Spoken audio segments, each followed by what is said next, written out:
Hello friends, welcome to share trader Kannada.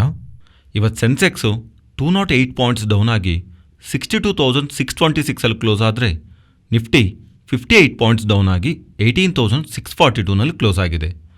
ವೆರಾಸ್ bank Nifty 194 points down ಆಗಿ 43,138 close ಆಗಿದೆ. ಇವತ್ತು ನಮ್ಮ ಇಂಡಿಯನ್ ಇಕ್ವಿಟಿ ಮಾರ್ಕೆಟಲ್ಲಿ ಎಫ್ಐಸು ಡಿಐಸು ಬೋತ್ ಸೆಲ್ಲರ್ ಆಗಿದ್ದಾರೆ.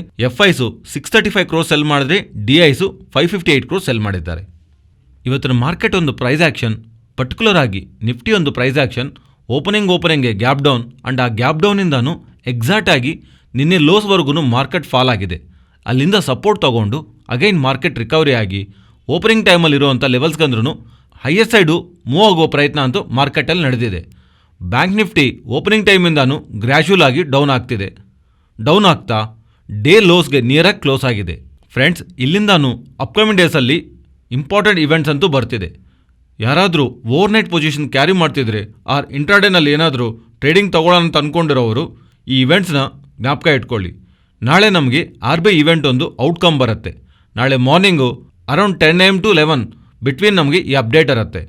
ಅದು ಅಪ್ಡೇಟ್ ಆದ ತಕ್ಷಣವೇ ನಾನು ನಿಮಗೆ ಟೆಲಿಗ್ರಾಮ್ನಲ್ಲಿ ಅಪ್ಡೇಟ್ ಮಾಡ್ತೀನಿ. ನೀವೇನಾದರೂ ಟೆಲಿಗ್ರಾಮ್ನಲ್ಲಿ ಇಲ್ಲ ಅಂದರೆ ಟೆಲಿಗ್ರಾಮ್ ಆ್ಯಪ್ ಇನ್ಸ್ಟಾಲ್ ಮಾಡಿಕೊಂಡು ಶೇರ್ ಟ್ರೇಡರ್ ಕನ್ನಡ ಗ್ರೂಪಲ್ಲಿ ಜಾಯ್ನ್ ಆಗಿ. ಸೊ ಮಾರ್ಕೆಟ್ ಟೈಮಲ್ಲಿ ನಾನು ನಿಮಗೆ ಆ ಡೇಟಾ ಪಾಯಿಂಟ್ಸ್ನ ಶೇರ್ ಮಾಡ್ತೀನಿ. ಆ್ಯಂಡು ನೆಕ್ಸ್ಟ್ ಇಂಪಾರ್ಟೆಂಟು, ನಾಳೆ RBI ಔಟ್ಕಮ್ ಆದಮೇಲೆ ಬರುವಂಥದ್ದು ಡಿಸೆಂಬರ್ 8 ನಮಗೆ ಎಕ್ಸ್ಪೈರಿ ಆ್ಯಂಡು ಎಲೆಕ್ಷನ್ ರಿಲೇಟೆಡ್ ಆಗಿನೂ ಅಪ್ಡೇಟ್ ಬರುತ್ತೆ. ಎಕ್ಸಿಟ್ ಪೋಲ್ಸು ಆಲ್ರೆಡಿ ಬಂದಿದೆ, ಅದರಲ್ಲಿ BJPನೇ ಗೆದ್ದದಂತ ಡೇಟಾ ಇದೆ. ಎಲೆಕ್ಷನ್ ರಿಸಲ್ಟ್ಸ್ ಒಂದು ಔಟ್ಕಮನ್ನು ಮಾರ್ಕೆಟ್ ಮೂವ್ ಆಗುತ್ತೆ ಅಂತ ಎಕ್ಸ್ಪೆಕ್ಟೇಷನ್ಸನ್ನು ಮಾರ್ಕೆಟಲ್ಲಿದೆ. ಅದರಿಂದ ಡಿಸೆಂಬರ್ 7th ಆ್ಯಂಡ್ 8th ಎರಡೂ ಇಂಪಾರ್ಟೆಂಟ್ ಇವೆಂಟ್ ಡೇ ಆಗಿ ನಾವು ಅಬ್ಸರ್ವ್ ಮಾಡಬೇಕು. ಅದಾದಮೇಲೆ ಇಂಪಾರ್ಟೆಂಟ್ ಇವೆಂಟ್ ಡೇ ನಮಗೆ ಡಿಸೆಂಬರ್ 13th. ಬಟ್ ಅದು ಡಿಸೆಂಬರ್ 13th ಮಾರ್ಕೆಟ್ನ ಇಂಪ್ಯಾಕ್ಟ್ ಮಾಡಲ್ಲ, ಡಿಸೆಂಬರ್ 14th ನಮ್ಮನ್ನು ಇಂಪ್ಯಾಕ್ಟ್ ಮಾಡುತ್ತೆ. ಡಿಸೆಂಬರ್ 13th ನಮಗೆ US CPI ಇನ್ಫ್ಲೇಷನ್ ಡೇಟಾ ಬರುತ್ತೆ. ಆ ಇಂಪ್ಯಾಕ್ಟು ಡಿಸೆಂಬರ್ 14th ಇರುತ್ತೆ. ಅದರಿಂದ ಡಿಸೆಂಬರ್ 13th ಓವರ್ನೈಟು ಪೊಸಿಷನ್ನ ಕ್ಯಾರಿ ಮಾಡೋಣ ಅಂತ ಅಂದ್ಕೊಳ್ಳೋರು ಸ್ವಲ್ಪ ಹುಷಾರಾಗಿರಿ. And December 14th fed outcome ಬರುತ್ತೆ ಆ್ಯಂಡ್ ಆ outcome next morning next coming trading session ಮೇಲೆ ಇರುತ್ತೆ. ಅದರಿಂದ December 13th and 14th overnight ಪೊಸಿಷನ್ನ ಕ್ಯಾರಿ ಮಾಡೋರು ಈ ಇವೆಂಟ್ಸ್ ಇರೋ ವಿಷಯನ ಜ್ಞಾಪಕ ಇಟ್ಕೊಳ್ಳಿ. And as per data report ನಾಳೆ RBI ಸೆಷನ್ನಲ್ಲಿ RBI ಅವರು 35 ಬೇಸಿಸ್ ಪಾಯಿಂಟ್ ಹತ್ರ ಬಡ್ಡಿ ರೇಟ್ಗಳು ಜಾಸ್ತಿ ಮಾಡ್ತಾರೆ ಅನ್ನೋ ಥರ ಒಂದು ಎಕ್ಸ್ಪೆಕ್ಟೇಷನ್ಸ್ ಇದೆ. ಆ್ಯಂಡ್ FIs ಒಂದು ಆ್ಯಕ್ಟಿವಿಟಿ ಗಮನಿಸಿದ್ರೆ ತುಂಬ ಟೈಮ್ ಆದಮೇಲೆ FIಸು ಕಾನ್ಸ್ಟೆಂಟಾಗಿ ಸೆಲ್ಲರಾಗಿ ಕಾಣಿಸ್ತಾ ಇದ್ದಾರೆ. ಈಕ್ವಿಟಿ ಮಾರ್ಕೆಟಲ್ಲಿ ನಿನ್ನೆನೇ ಸೆಲ್ ಮಾಡಿದ್ದಾರೆ ಆಲ್ಮೋಸ್ಟು 1140 ಕ್ರೋರ್ಸ್ ಹತ್ರ. ಆ್ಯಂಡ್ ಈವನ್ FIs ಒಂದು ಲಾಂಗ್ ಪೊಸಿಷನ್ಸನ್ನು ಫ್ಯೂಚರ್ಸ್ ಆ್ಯಂಡ್ ಈವನ್ ಆಪ್ಷನ್ಸಲ್ಲೂ ದೊಡ್ಡದಾಗಿ ಚೇಂಜ್ ಆಗ್ತಿಲ್ಲ. Overall FI activity cash and futures option related ಆಗಿ ನೆಗೆಟಿವ್ ಆಗೇ ಇದೆ. ಸೊ ಮಾರ್ಕೆಟ್ ಅಂತೂ ಇಂಪಾರ್ಟೆಂಟ್ ಇವೆಂಟ್ಸಿಂದ ಫಿಲ್ ಆಗಿದೆ ಅಲ್ವಾ. ಅದರಿಂದ ಆ ಇಂಪಾರ್ಟೆಂಟ್ ಇವೆಂಟ್ಸ್ ರಿಲೇಟೆಡ್ ಆಗಿ ಔಟ್ಕಮ್ ಬಂದ ಮೇಲೆ ಡೈರೆಕ್ಷನಲ್ ಆಗಿ ಬಿಲ್ಡ್ ಮಾಡೋಣ ಥರ ಪೊಸಿಷನ್ಸ್ನ ಮೇ ಬಿ FIs ಒಂದು ವೆಯ್ಟ್ ಮಾಡ್ತಾ ಇರಬಹುದು. ಅದರಿಂದ ರೀಸೆಂಟ್ ಟೈಮ್ಸಲ್ಲಿ ಮಾರ್ಕೆಟ್ ಮೋಸ್ಟ್ಲಿ ಒಂದು ರೇಂಜ್ ಬೌಂಡ್ನೆಸ್ನ ಮೇಂಟೈನ್ ಮಾಡ್ತಿದೆ. I think mostly December 13th ಅನ್ನೋದು ಇಂಪಾರ್ಟೆಂಟ್ ಇವೆಂಟ್. ಅದರಿಂದ ಡಿಸೆಂಬರ್ 13th ನಮಗೆ ಮಾರ್ಕೆಟ್ ಕ್ಲೋಸ್ ಆದಮೇಲೆ ಬರೋವಂಥ CPI ಇನ್ಫ್ಲೇಷನ್ ಡೇಟಾನ ಮಾರ್ಕೆಟ್ನ ಡೈರೆಕ್ಷನಲ್ಲಿ ತಗೊಳ್ಳೋದಕ್ಕೆ ಪಾಸಿಬಿಲಿಟಿ ಇದೆ ಅನ್ನೋ ಥರ ಎಕ್ಸ್ಪೆಕ್ಟ್ ಮಾಡ್ತಿದ್ದಾರೆ. ಫ್ರೆಂಡ್ಸ್, ಈ ವಿಡಿಯೋನಲ್ಲಿ ನಾವು ಶೇರ್ ಮಾಡಿರೋಂಥ ಕಂಟೆಂಟ್ ವ್ಯಾಲ್ಯುಬಲ್ ಆಗಿದ್ದರೆ ತಪ್ಪದೇ ನಮ್ಮ ಚಾನಲ್ನ ಲೈಕ್ ಮಾಡಿ. ನೆಕ್ಸ್ಟು ಇವತ್ತಿನ ಸೆಷನಲ್ಲಿ almost of the PSU bank stocks ನಮಗೆ ಮಾರ್ನಿಂಗಿಂದ ಪಾಸಿಟಿವ್ ಮೊಮೆಂಟಮ್ ಕಾಣಿಸಿದೆ ಅಲ್ವಾ. ಇದಕ್ಕೆ ರೀಸನ್ ಈ PSU ಬ್ಯಾಂಕ್ಸ್ ಮೇಲೆ ಮೋರ್ಗನ್ ಸ್ಟ್ಯಾನ್ಲಿ ಅವರು ಒಂದು ರಿಪೋರ್ಟ್ನ ರಿಲೀಸ್ ಮಾಡಿ ಈ PSU ಬ್ಯಾಂಕ್ಸ್ಗೆ ಪ್ರೀವಿಯಸ್ಲಿ ಯಾವುದಾದ್ರೂ ಟಾರ್ಗೆಟ್ಸ್ ಕೊಟ್ಟಿದ್ದಾರಲ್ವಾ, ಆ ಟಾರ್ಗೆಟ್ ಪ್ರೈಸ್ನ ಅಪ್ವರ್ಡ್ಗೆ ರಿವೈಸ್ ಮಾಡಿದ್ದಾರೆ.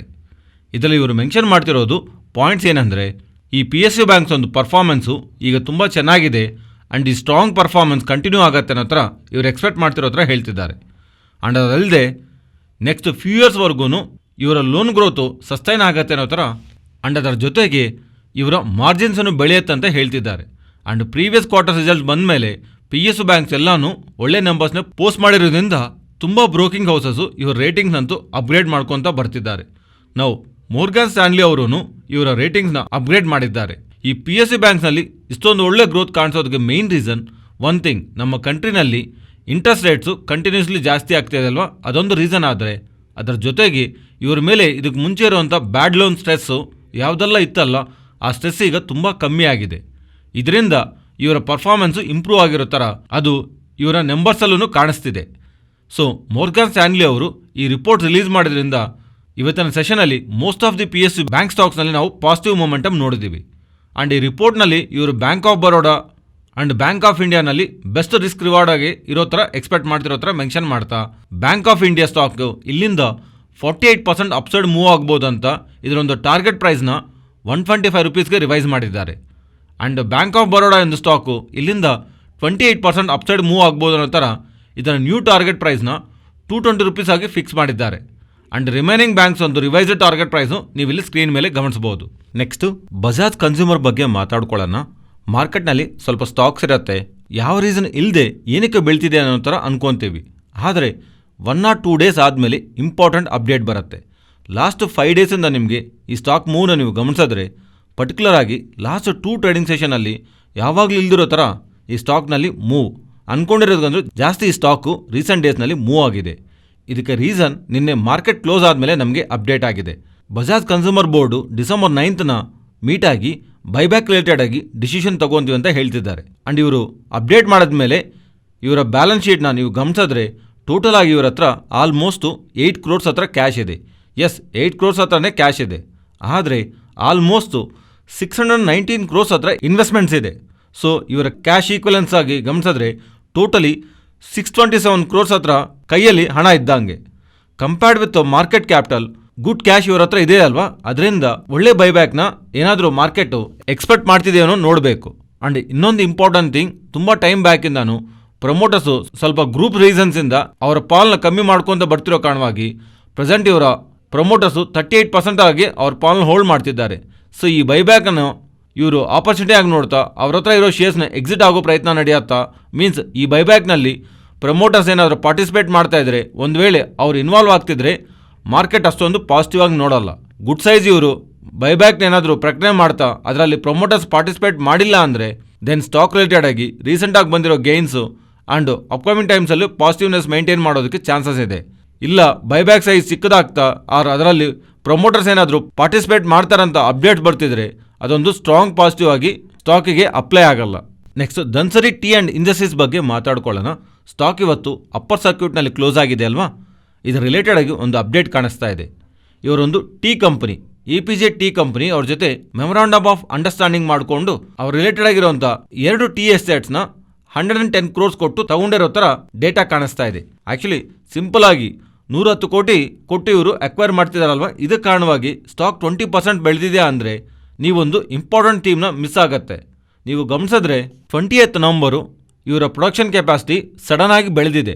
20th ನವಂಬರ್ಗೆ ಮುಂಚೆ ಇವರ ಹತ್ರ total tea production 65 lakhs kg ಹತ್ತಿರದಲ್ಲಿದ್ದರೆ, ಅದಾದಮೇಲೆ ಮಾಡಿರುವಂಥ 2 acquisitions ಇವರ ಪ್ರೆಸೆಂಟ್ ಪ್ರೊಡಕ್ಷನ್ನು 65 lakhs kg ಇಂದ ಈಗ 123 lakhs kgಗೆ ಜಾಸ್ತಿ ಆಗಿದೆ. ಪರ್ಟಿಕ್ಯುಲರ್ ಆಗಿ ಈ ಥರ ಅಕ್ವಿಜೇಷನ್ ಮಾಡಿದ ಮೇಲೆ 110 crores ಕೊಟ್ಟು ಮಾಡಿದ ಅಕ್ವಿಜೇಷನ್ನಲ್ಲಿ 2 ಎಸ್ಟೇಟ್ಸ್ ತಗೊಂಡಿರೋ ಥರ ಅನ್ಕೊಂಡಿದ್ವಲ್ವಾ, ಅದರಿಂದ 31 lakhs ಹತ್ರ ಪ್ರೊಡಕ್ಷನ್ ಕೆಪಾಸಿಟಿ ಬೆಳೆದಿದೆ. ಸೊ ಯೂಶುವಲ್ ಆಗಿ tea plantation or tea estates recent ಟೈಮ್ಸಲ್ಲಿ ಜಾಸ್ತಿ ಲಾಸಲ್ಲಿ ನಡ್ತಿರೋ ಥರ ಅಪ್ಡೇಟ್ಸ್ ಬರ್ತಿದೆ. ಅದರಿಂದ ಇದು ಇವರಿಗೆ ಕಮ್ಮಿ ಪ್ರೈಸಲ್ಲಿ ಸಿಕ್ಕಿರಬೇಕು. ಆ್ಯಂಡ್ ರೀಸೆಂಟ್ ಅಕ್ವಿಜೇಷನ್ಸಿಂದ ಇವರ ಪ್ರೊಡಕ್ಷನ್ ಕೆಪಾಸಿಟಿ ಆಲ್ಮೋಸ್ಟ್ ಡಬಲ್ ಆಗಿದೆ. ಅದರಿಂದ ಅಪ್ಕಮಿಂಗ್ ಟೈಮ್ಸಲ್ಲಿ ರೆವೆನ್ಯೂಸ್ನಲ್ಲಿ ಏನಾದರೂ ಸಿಗ್ನಿಫಿಕೆಂಟ್ ಗ್ರೋತ್ ಇರುತ್ತೆ ಅಂತ ಮಾರ್ಕೆಟ್ ಎಕ್ಸ್ಪೆಕ್ಟ್ ಮಾಡ್ತಾ ಲಾಸ್ಟ್ 1 ಮಂತಲ್ಲೇ 35% ಹತ್ರ ಸ್ಟಾಕ್ ಬೆಳೆದಿದೆ. ಸೊ ಯೂಶುವಲ್ ಆಗಿ ಅಕ್ವಿಜೇಷನ್ ಮಾಡ್ತಿದ್ದಾರೆ ಅಂದರೆ ಸ್ಟಾಕ್ ಮೂವ್ ಆಗುತ್ತೆ, ಅದೊಂದು ಎಲಿಮೆಂಟು. ಆದರೆ ಮಾಡ್ತಿರೋಂಥ ಅಕ್ವಿಜೇಷನ್ ಇವರ ಪ್ರೊಡಕ್ಷನ್ ಕೆಪಾಸಿಟಿನ ಎಷ್ಟು ಜಾಸ್ತಿ ಮಾಡುತ್ತೆ, ಇದಕ್ಕೆ ಕಾರಣವಾಗಿ ಇವರ ರೆವೆನ್ಯೂಸ್ ಆ್ಯಂಡ್ ಮಾರ್ಜಿನ್ಸು ಅಪ್ಕಮಿಂಗ್ ಟೈಮ್ಸಲ್ಲಿ ರಿಸಲ್ಟ್ಸಲ್ಲಿ ಎಷ್ಟು ಇಂಪ್ಯಾಕ್ಟ್ ಆಗುತ್ತೆ ಅನ್ನೋದೇ ನಾವು ಅಸೆಸ್ ಮಾಡೋಕ್ಕಾದ್ರೇ ಈ ಥರ ಅಕ್ವಿಜೇಷನ್ ಥೀಮ್ನ ನಾವು ಪ್ಲೇ ಮಾಡ್ಬೋದು. ಆ ರೇಲ್ಸು ಈ ಥರ ಸ್ಟಾಕ್ಸ್ನ ನಾವು ಅವಾಯ್ಡ್ ಮಾಡೋದು ಬೆಟರ್.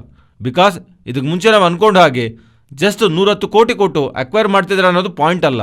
ಆ ಥರ ಅಕ್ವೈರ್ ಮಾಡಿದ ಮೇಲೆ ಅದಕ್ಕೆ ಕಾರಣವಾಗಿ ಕೆಪಾಸಿಟಿ ಎಷ್ಟು ಬೆಳೆಯುತ್ತೆ, ಇದಕ್ಕೆ ಕಾರಣವಾಗಿ ಇವರ ಮಾರ್ಜಿನ್ಸ್ ಅಂಡು ಅದೊಂದು ಪ್ರಾಫಿಟಬಿಲಿಟಿನ ಇಂಪ್ಯಾಕ್ಟ್ ಆದಾಗ ಅಪ್ಕಮಿಂಗ್ ಕ್ವಾರ್ಟರ್ಸ್ ನಂಬರ್ಸು ರಿಬೋಸ್ಟ್ ಆಗಿ ಇರ್ಬೋದು ಅಂತ ಮಾರ್ಕೆಟ್ ಎಕ್ಸ್ಪೆಕ್ಟ್ ಮಾಡಿದ್ರೆ ಸ್ಟಾಕ್ ಪ್ರೈಸ್ನ ಲಾಸ್ಟ್ 1 ಮಂತಲ್ಲೇ ಇಷ್ಟೊಂದು ಭಾರಿ ಮೊತ್ತದಲ್ಲಿ ಮೂವ್ ಮಾಡ್ತಿದೆ.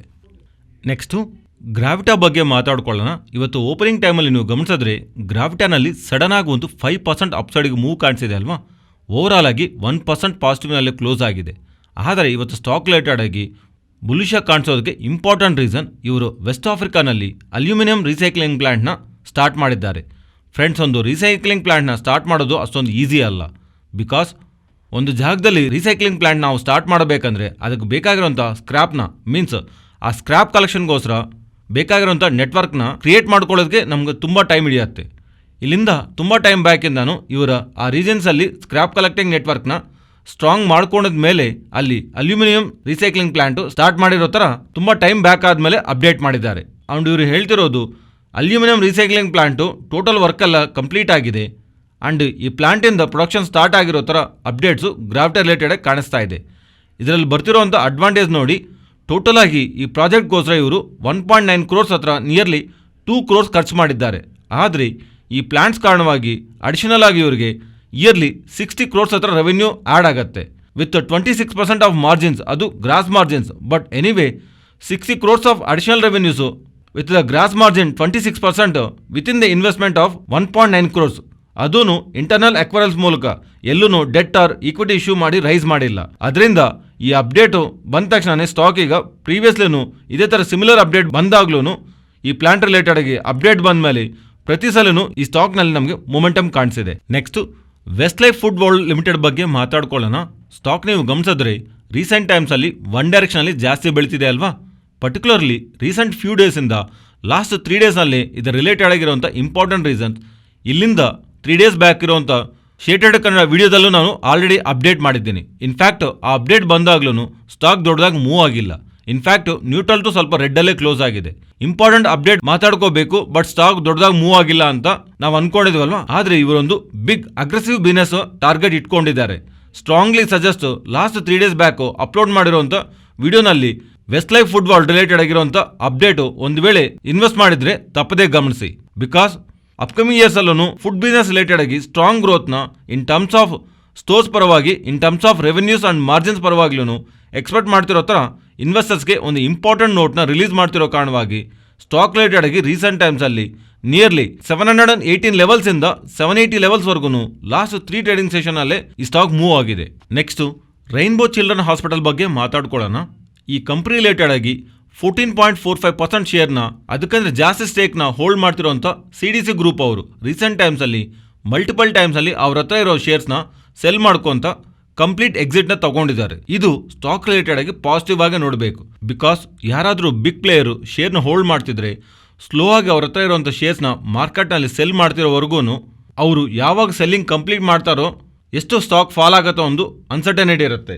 ಇದು ಕ್ಲೀನ್ ಔಟ್ ಟ್ರೇಡ್. ಅವ್ರ ಹತ್ರ ಇರುವಂಥ ಕಂಪ್ಲೀಟ್ ಶೇರ್ನ ಸೆಲ್ ಮಾಡಿದ್ದಾರೆ. ನಿಯರ್ಲಿ 14.44% ಶೇರ್ನ ನಿಯರ್ಲಿ 1.46 crore ಶೇರ್ಸ್ನ ಈ ಥರ ಗ್ರೂಪ್ ಸೆಲ್ ಮಾಡ್ತಾ ಇದ್ರೆ ಬೈಯರ್ಸ್ ಒಂದು ನೇಮ್ಸನ್ನು ನಾವು ಗಮನಿಸಿದ್ರೆ ADIA ಅವರು ಅಬುಧಾಬಿ ಇನ್ವೆಸ್ಟ್ಮೆಂಟ್ ಅಥಾರಿಟಿ ಅವರು ನಿಯರ್ಲಿ 9 lakh ಶೇರ್ಸ್ ಹತ್ರ ತಗೊಂಡಿದ್ದಾರೆ.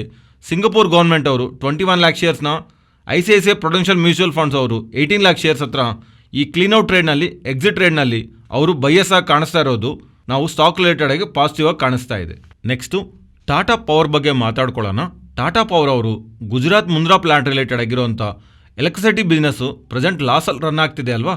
ಅದರಿಂದ ಆ ಪವರ್ ಪ್ಲಾಂಟ್ ರಿಲೇಟೆಡ್ ಆಗಿರುವಂಥ ಪವರ್ ಪ್ರೊಡಕ್ಷನ್ ಜಾಸ್ತಿ ಪ್ರೈಸ್ನಲ್ಲಿ ಕಲೆಕ್ಟ್ ಮಾಡ್ಕೊಳ್ಳೋ ವಿಧವಾಗಿ ಇವರಿಗೆ ಅಪ್ರೂವಲ್ ಕೊಡಬೇಕನ್ನೋ ಥರ CERC ಅವ್ರನ್ನ ಸೆಂಟ್ರಲ್ ಎಲೆಕ್ಟ್ರಿಸಿಟಿ ರೆಗ್ಯುಲೇಟರಿ ಕಮಿಷನ್ ಅವ್ರನ್ನ ಆಲ್ರೆಡಿ ಇವರು ಅಪ್ರೋಚ್ ಆಗಿರೋ ಥರ ಆ್ಯಂಡ್ ಇದರ ರಿಲೇಟೆಡ್ ಆಗಿ ಡಿಸ್ಕಷನ್ ಆಲ್ರೆಡಿ ನಡೀತಿರೋ ಥರ ಮೋಸ್ಟ್ಲಿ ಈ ಡಿಸೆಂಬರ್ನಲ್ಲಿ ಅದರ ರಿಲೇಟೆಡ್ ಆಗಿ ಅಪ್ಡೇಟ್ ಬರುತ್ತೆ ಅನ್ನೋ ಥರ ಟಾಟಾ ಪವರ್ ಅವರು ಮೆನ್ಷನ್ ಮಾಡ್ತಿದ್ದಾರೆ. ಆ್ಯಂಡ್ ಒನ್ಸ್ ಈ CERC ಅವರು ಆ ಟ್ಯಾರಿಫ್ನ ಇವರು ನ್ಯೂ ಟ್ಯಾರಿಫ್ನ ಅಪ್ರೂವ್ ಮಾಡ್ತಾ ಇದ್ರೆ 400 to 500 crores ಹತ್ರ ಇವರಿಗೆ ರಿಕವರಿ ಪಾಸಿಬಿಲಿಟಿ ಆಗುತ್ತೆ. ಮೋಸ್ಟ್ಲಿ ಗುಜರಾತ್ ಎಲೆಕ್ಷನ್ಸ್ ಒಂದು ಔಟ್ಕಮ್ ಬಂದ ಮೇಲೆ CERC ಅವರು ಅಪ್ಡೇಟ್ ಕೊಡೋದಕ್ಕೆ ಪಾಸಿಬಿಲಿಟಿ ಇರೋ ಥರ ಅಪ್ಡೇಟ್ಸ್ ನಮಗೆ ಮಾರ್ಕೆಟ್ನಲ್ಲಿ ಫ್ಲೋ ಆಗ್ತಿರೋ ಕಾರಣವಾಗಿ ಸ್ಟಾಕ್ ಇವತ್ತು 2%ವರೆಗೂ ಬೆಳೆದಿದೆ. Next Nifty and bank Nifty support on resistant ನೋಡಿದ್ರೆ ಇಲ್ಲಿಂದ ಸ್ವಲ್ಪ ರೇಂಜ್ನ ಚೇಂಜ್ ಮಾಡಬೇಕಂತ ಅನ್ಕೊತಿದ್ದೀನಿ.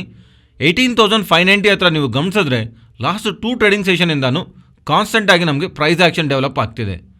18,590 to 18,620 ಈ 30 ಪಾಯಿಂಟ್ ರೇಂಜ್ನಲ್ಲಿ ಯಾವ ಥರ ಆ್ಯಕ್ಷನು ತಗೋಬೇಡಿ. ಅದೊಂದು ಕನ್ಸಲ್ಟೇಷನ್ ರೇಂಜ್ ಆಗಿ ನೋಡಿ.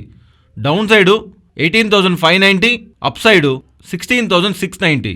ನೆಕ್ಸ್ಟು ಬ್ಯಾಂಕ್ ನಿಫ್ಟಿ ಇಲ್ಲಿಂದ down side 42,890 and up side 43,370. Next Nifty options and data ದೊಡ್ಡದಾಗೇನು ಚೇಂಜಸ್ ಕಾಣಿಸ್ತಿಲ್ಲ, ಮೇ ಬಿ ಇವೆಂಟ್ಸ್ ಕಾರಣವಾಗೇನು. ಆ್ಯಂಡ್ ಅಲ್ಲಿ ಬಿಲ್ಡ್ ಆಗ್ತಿರೋಂಥ ಡೇಟಾ ಪ್ರಕಾರ 18,500 to 19,000. ಬಟ್ ಪರ್ಸ್ನಲ್ ಆಗಿ ನಾನಂತೂ ನೋಡ್ತಿರೋದು 18,400 to 18,900. ಈ 500 ಪಾಯಿಂಟ್ ರೇಂಜ್ ಅಂತೂ ಗಮನಿಸ್ತಾ ಇದ್ದೀನಿ. ಇದು ಫ್ರೆಂಡ್ಸ್ ಇವತ್ತಿನ ವಿಡಿಯೋ. ಈ ವಿಡಿಯೋನಲ್ಲಿ ನಾವು ಶೇರ್ ಮಾಡಿರುವಂಥ ಕಂಟೆಂಟ್ ವ್ಯಾಲ್ಯೂಬಲ್ ಆಗಿದ್ದರೆ ತಪ್ಪದೇ ನಮ್ಮ ಚಾನಲ್ನ ಸಬ್ಸ್ಕ್ರೈಬ್ ಆಗಿ ಆ್ಯಂಡ್ ಬೆಲೈಕಾನ್ ಕ್ಲಿಕ್ ಮಾಡಿ ಆಲ್ ನೋಟಿಫಿಕೇಷನ್ಸ್ ಆ್ಯಕ್ಟಿವೇಟ್ ಮಾಡ್ಕೊಳ್ಳಿ. ಈ ಡೇಟಾ ನಿಮ್ಮ ಫ್ರೆಂಡ್ಸ್ ಆ್ಯಂಡ್ ಫ್ಯಾಮಿಲಿ ಮೆಂಬರ್ಸ್ಗೆ ಯೂಸ್ ಆಗತ್ತಂದರೆ ತಪ್ಪದೇ ಶೇರ್ ಮಾಡಿ. Thank you.